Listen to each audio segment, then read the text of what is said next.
और चल रहा है चारों अनुयोगों की सार्थकता। द्वादशांग श्रुतम भाव श्रुतम चाप्युपलब्धये चतुरनुयोगाब्धौ में निशमंतो वगाह्यता। द्वादशांग श्रुत और भाव श्रुत की उपलब्धि के लिए चारों अनुयोग रूपी समुद्र में मेरा मन नित्य ही अवगाहन करता रहे, इस भावना के साथ प्रवचन निर्देशिका की इस अध्याय में पूज्य गणिनी ज्ञानमती माता जी ने प्रथमानुयोग, करणानुयोग, तरणानुयोग और द्रव्यानुयोग इन चारों अनुयोगों की महिमा का बखान किया है।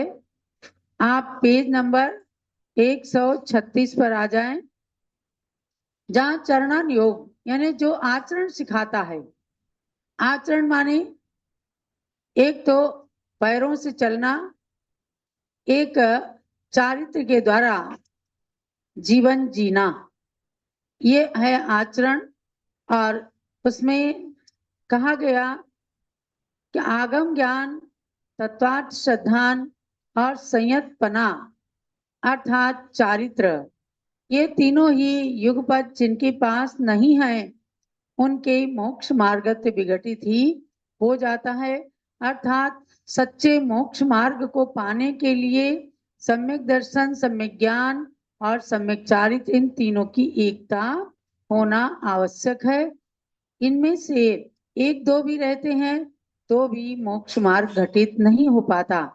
और आगे कहते हैं, इस पंचम काल में भी चारित्र का महत्व देखिए।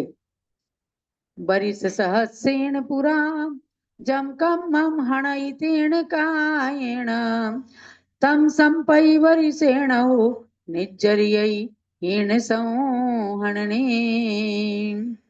भाव संग्रह ग्रंथ के अंदर कहा है कि बरिस सहस्रेण पुरा, हजारों साल पहले माने चतुर्थ काल में मुनि 1000 साल तपस्या करके जितने कर्मों की निर्जरा करते थे, आज पंचम काल के अंदर हीन संहनने, हीन संगणन है, शरीर शक्ति कमजोर है, लेकिन इस पंचम काल में हीन संगणन होने से जो साधु बनकर तपस्या करते हैं उनके एक वर्ष में उतने कर्मों की निर्जरा हो जाती है जितने उत्तम संवनन से चतुर्थ काल में मुनि जन 1000 साल में किया करते थे।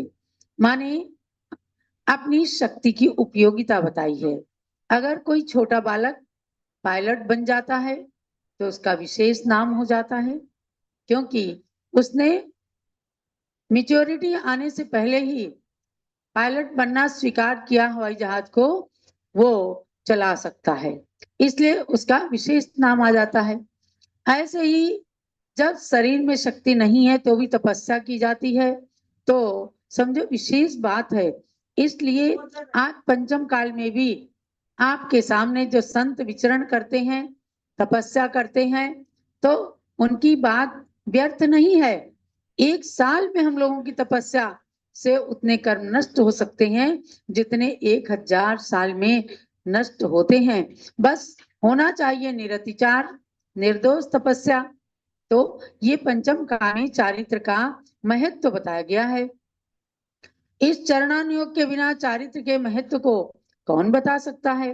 तो व्रतों में लगे हुए अतिचारों का शोधन, गुरु, विनय, वैयावृत्य, 16 कारण भावनाएं, 10 लक्षण, धर्म आदि का उपदेश चरणानुयोग ही तो देता है।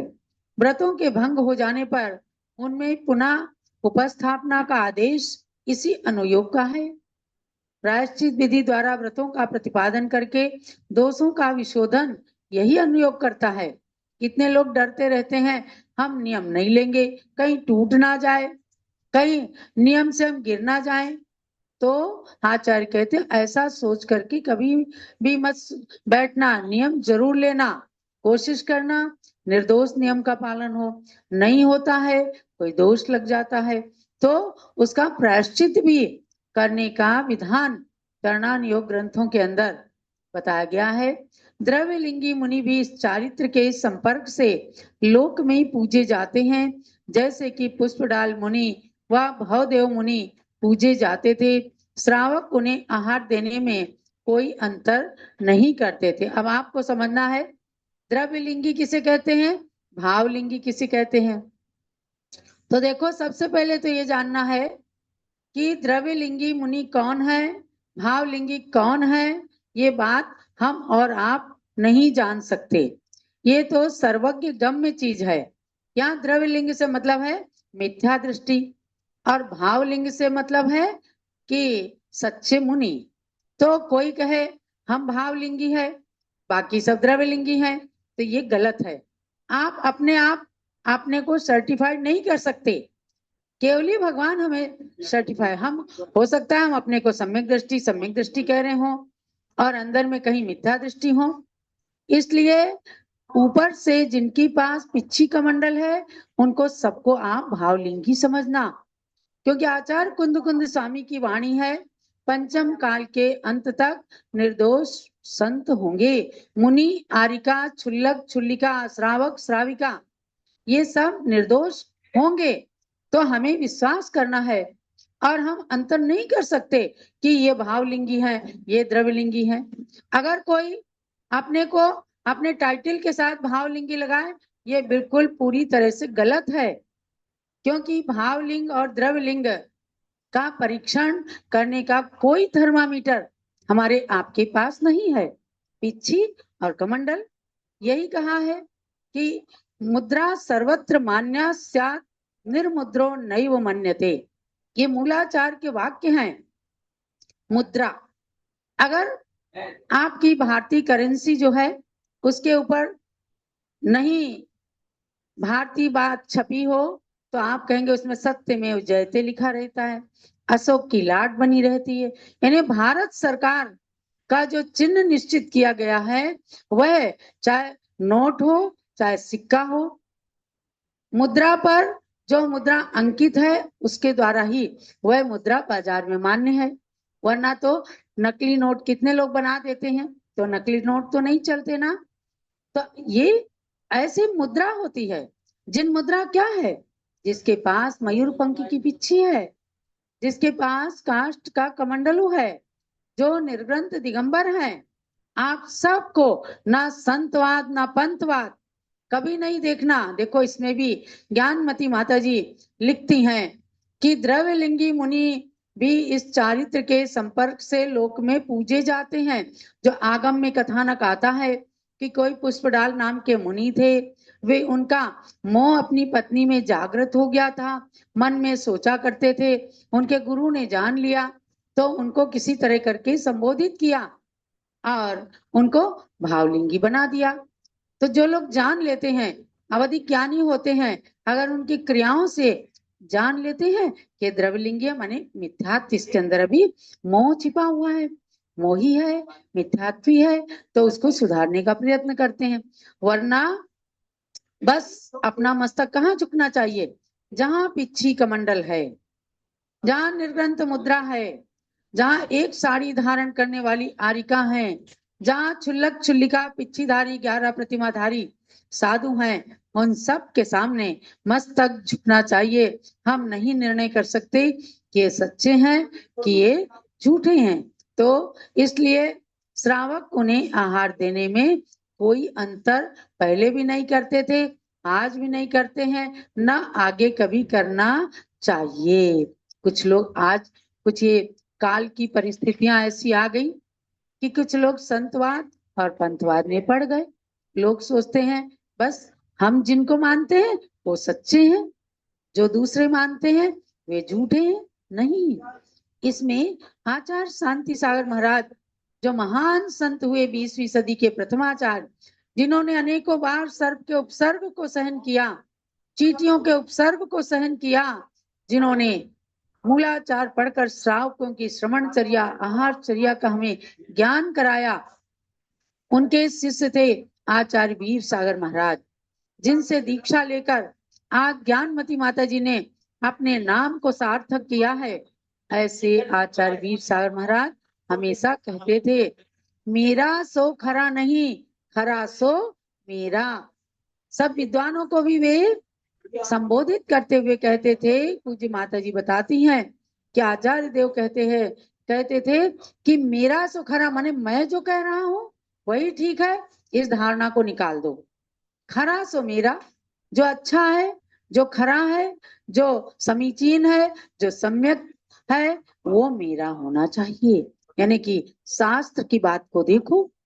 अगर हम परंपरा में बंधे हैं, हमारी परंपरा उत्तर की कुछ हो सकती, दक्षिण की कुछ हो सकती, पूर्व पश्चिम की कुछ हो सकती है, लेकिन आचार्य देव निश्चल हुआ करते थे। वे आचार्य पुष्पदंत भूतबली, आचार्य वीरसेन स्वामी, आचार्य गुणधर देव, ये सब जो हुए हैं, इन्होंने धवला, कसाय, प्राभृत, इन ग्रंथों के अंदर निश्चल निष्प्रय होकर के लिखा है, जो उसको मानना। वरना प्रांत में या पंथ में बटी हुई जनता उसके वाक्य को कभी हम समीचीन नहीं कह सकते। इसलिए चरणान योग का मतलब यह है आचरण की बात जो निष्पक्ष रूप से सिखाए। अगर कोई संत आपके नगर में है तो असली संतत्व का मतलब यह है कि हर संत के प्रति मन के अंदर श्रद्धा का भाव, एकदम श्रद्धा का स्रोत प्रवाहित कर दे।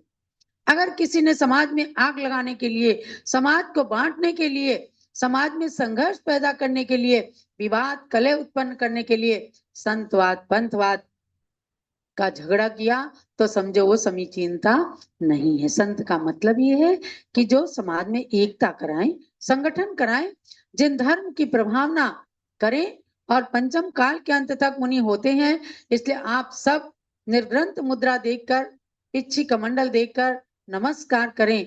ये बात श्रावक के लिए चरणान योग ग्रंथ के अनुसार कही गई है। तो चरणान योग ग्रंथों के अंदर इन बातों को पढ़ करके हमें जानना है कि द्रव्यलिंगी कौन है, भावलिंगी कौन है, इनमें हमें नहीं जाना है, क्योंकि हम किसी की पहचान नहीं कर सकते कि द्रव्यलिंगी है कि भावलिंगी है। ना अपने साथ ऐसे टाइटल कभी लगाना चाहिए। क्या हम भावलिंगी हैं तो दूसरे सब द्रव्यलिंगी हैं क्या? आपको किसने ये सर्टिफिकेट दिया? आज पंचम का बड़े बड़े आचार्य हो गए, कुंद कुंद स्वामी हो गए, महावीर भगवान हो गए, जो तीर्थंकर थे, उन्होंने भी कभी नहीं लगाया मैं भावलिंगी संत हूँ। कुंद कुंद देव के साथ कभी नहीं लगाया गया। आज आचार्य शांति सागर महाराज हुए, आचार्य विद्यासागर महाराज जी हुए, और अनेक आचार्य जो वीर सागर महाराज, शिव सागर महाराज, धर्म सागर महाराज, जिन्हें चतुर्थ काल के संत के समान हम लोगों ने आंखों से देखा है। राजधानी दिल्ली के अंदर सन 1974 में चातुर्मास हुआ। आप सब देखने वाले हैं कि लाल मंदिर से आचार्य श्री और पूरा संघ जब आहारचर्या के लिए उठता था, तो दरियागंज के गली नंबर 1 बेदवाड़ा तक एक एक 1.5 किलोमीटर तक सारे साधु अपनी अंजलि रख करके, मुद्रा बना करके, और जब विहार करते थे, आहार के लिए जाते थे, ऐसा लगता था साक्षात चतुर्थ काल आ गया है।